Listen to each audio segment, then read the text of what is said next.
We're from the Fairhaven Militia, and this group was started about 2003.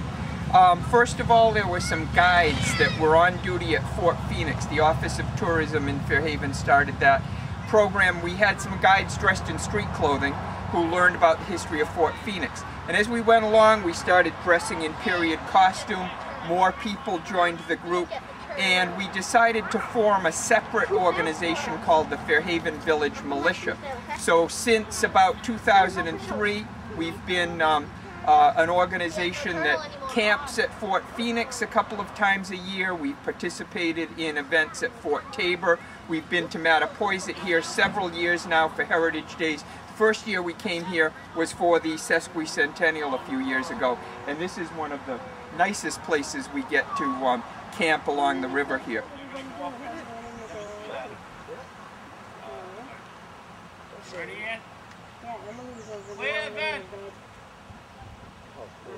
This is so good for kids too. Yeah, it is.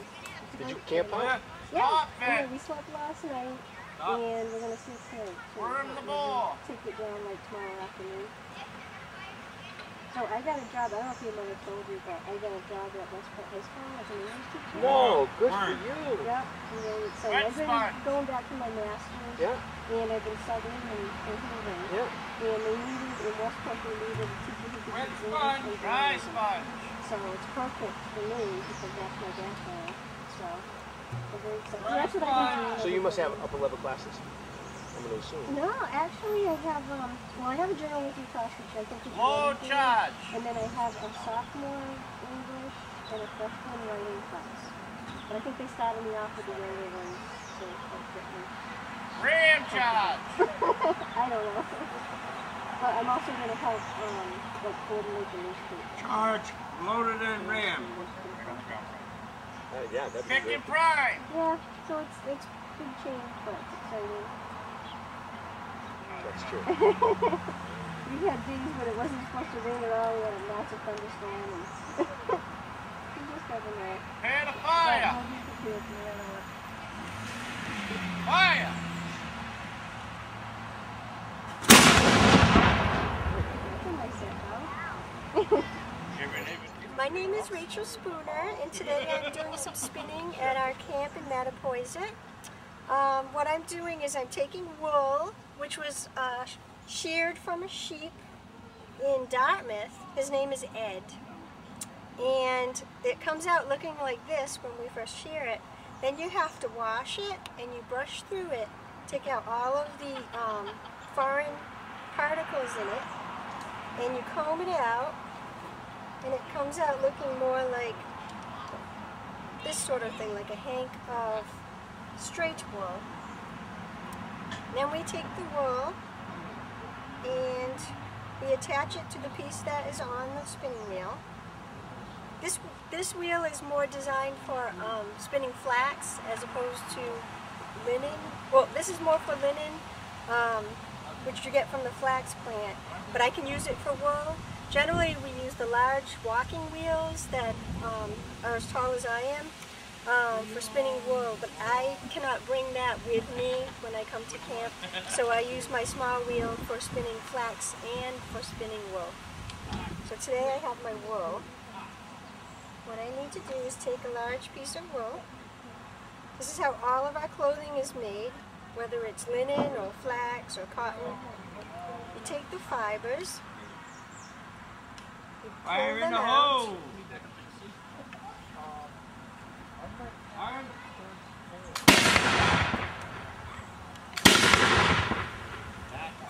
and then what we do is we overlap it with the existing yarn.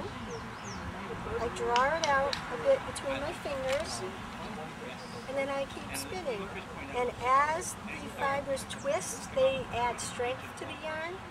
We take this yarn when it's completed, and we put it on a loom where we can make fabric out of it.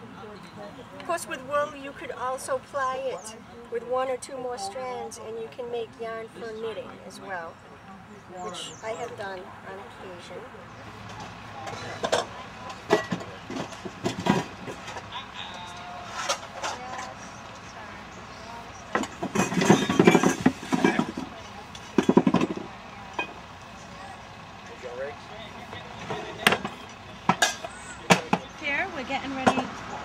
our stew for dinner. We're going to do a beef stew.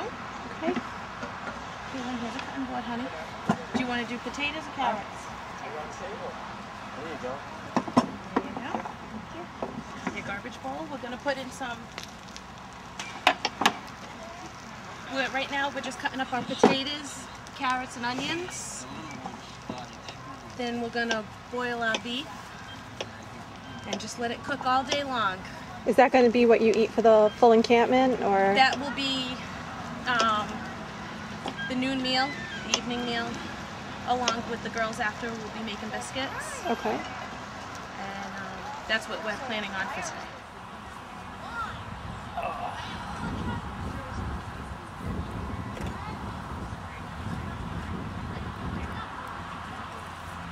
I'm the commander of the Fairhaven Village Militia. One of our young helpers this morning, we had to take a trek to go gather firewood, so he didn't get his breakfast this morning. So we're preparing some sausage and eggs for him, and I'm going to fry some onion up with it. And once we get done with this, you know, the girls will be getting everything prepared for the stews for the evening. And I'm such a nice guy today that I decided to cook for them. Usually the women will be doing the cooking.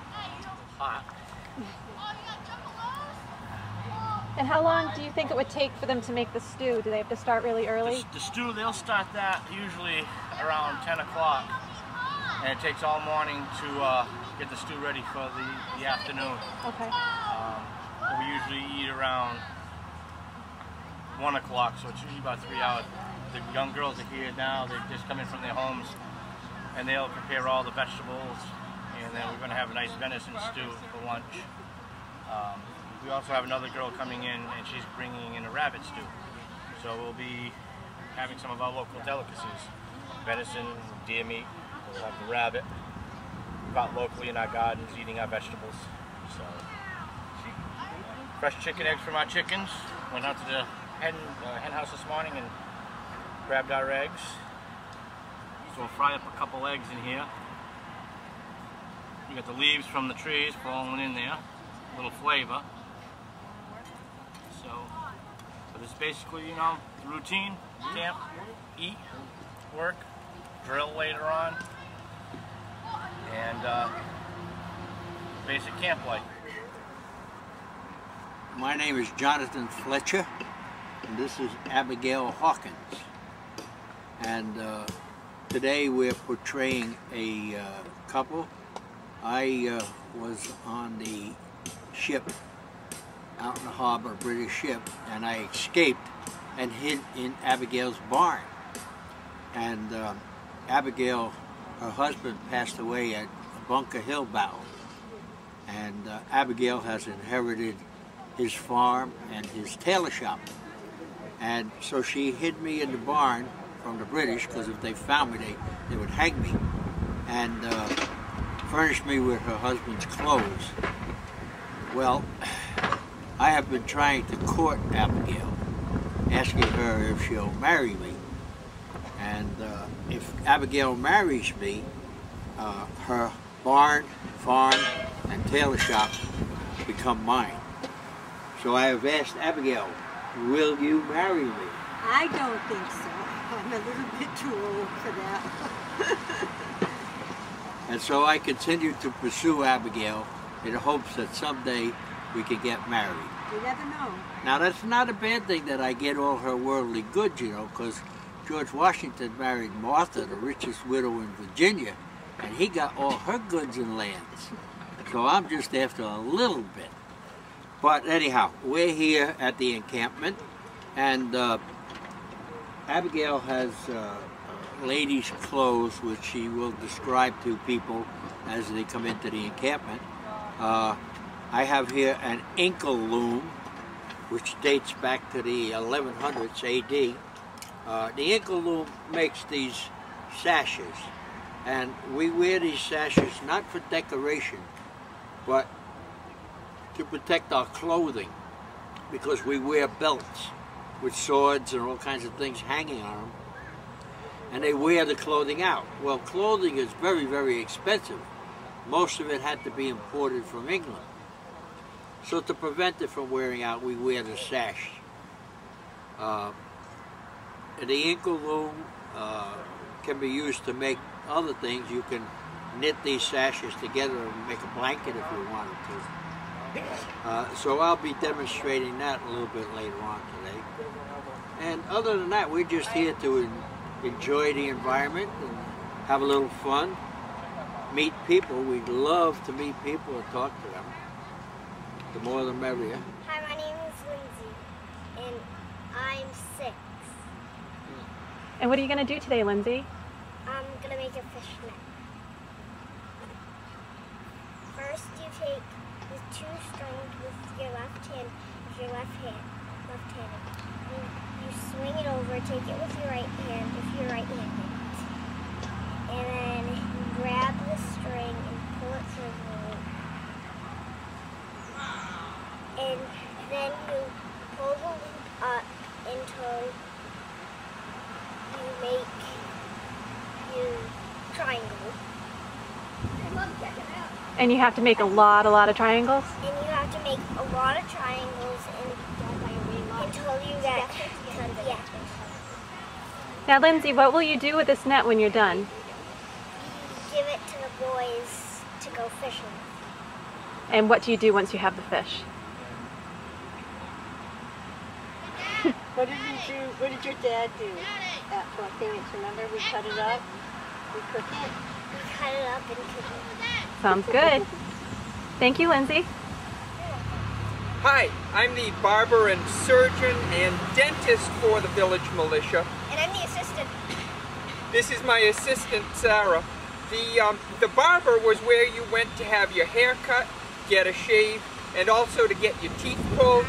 I will perform minor surgery when you are wounded on the battlefield. So I have my equipment here for barbering and surgery, my shaving bowl, which I would hold under a gentleman's throat. I would whip up some shaving cream with the shaving bowl, and I would lather my face or my customer's face, and then use the straight razor like this to shave.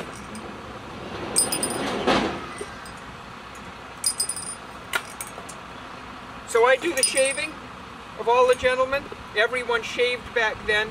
You didn't have many people with beards because when you were firing your musket and that flame was going off, you might accidentally set your face on fire. So most people shaved their faces. I'm sort of breaking the rules here a little bit. Okay, my assistant is going to help me with showing you about dentistry. I have some teeth here. Real teeth. Okay, we'll do this close up in a minute, but first of all we'll do the far away view. Okay, if you have a really rotten tooth, you would come to the barber and he would first give you a shot of whiskey. Okay, that'll kill the pain a little bit. No Novocaine back then. Here's your tooth, it's all rotted up. This is called a tooth key. I reach in, grab onto the tooth with that tooth key, and I start to pry the tooth right out of your gum like that. Now, if I can't pull the tooth out with the tooth key, then I have another instrument, Dun, dun, dun. the elevator. And the elevator is used to dig right down into your gum underneath the tooth, and we yank it right out like that. All set. Most people didn't brush their teeth very well. We had teeth brushes back then, but they would dip this in brick dust and brush their teeth with that. It would scratch their teeth all up and actually give them more cavities. So they didn't take care of their teeth very well. Now, if you got hit by a bullet, here's the fun part. If you were lucky enough to get hit by a bullet, this is the kind of bullet that was shooting through the air during the Revolutionary War. If you got hit in a soft spot, I would take my probe and I would go down. Oh, I'd give you a shot of whiskey first. Shot of whiskey. Probe down in there, find out where that musket ball was, and then I would take my forceps. If I'd operated on someone else first, I might wipe these off a little bit. And then I would reach down in that bullet hole, grab onto that musket ball and pull out the musket ball like that. Now, if you were unlucky enough to get hit in the bone, that would smash your bone all up. that would create a big mess of splinters and blood, and there's only one way to take care of that. This saw ain't for building cabinets. It ain't for building cabinets. First of all, I would give you 3 or 4 shots of whiskey, and I'd probably take one myself then. Wrap up a tourniquet around your arm with a bandage like that. That cuts off the bleeding. Take my scalpel, make a couple of incisions here and go down through your muscles. I would be getting the veins and arteries and tying those off with a thread so you wouldn't bleed to death. And then we would give you a bullet to bite down on. That's where the expression bite the bullet comes from.